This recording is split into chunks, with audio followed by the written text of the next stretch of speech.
Hi, this is Tom Reardon, math teacher from Ohio.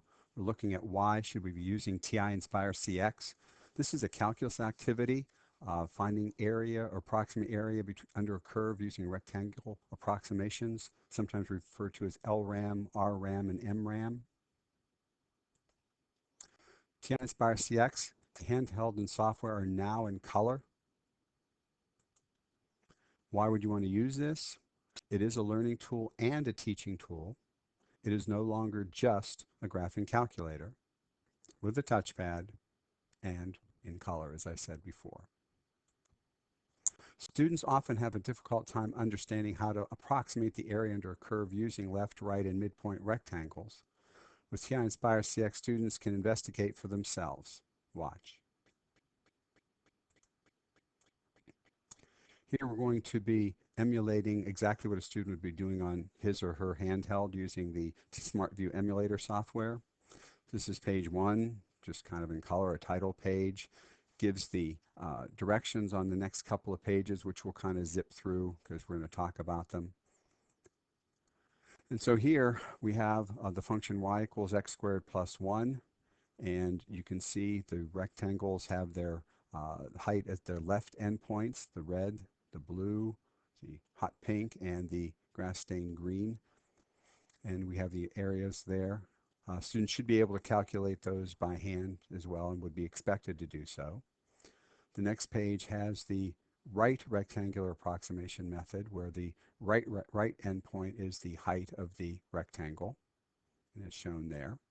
And the color really helps to set things off. And then finally the midpoint one, where the height is the midpoint of that rectangle. Now what you can do here, which is kind of nice, is you can change things. For example, instead of going from 1 to 3, you could now maybe go from 1 to 4 and see how it changes. And it dynamically changes as well, and students can see, what that's going to look like. They still would be encouraged to do this by hand, but this is just another way.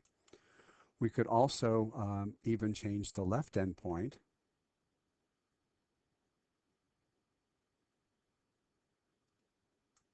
Or we could even change the function. I can go right here on here and say instead of x squared, whoops, didn't mean to do that.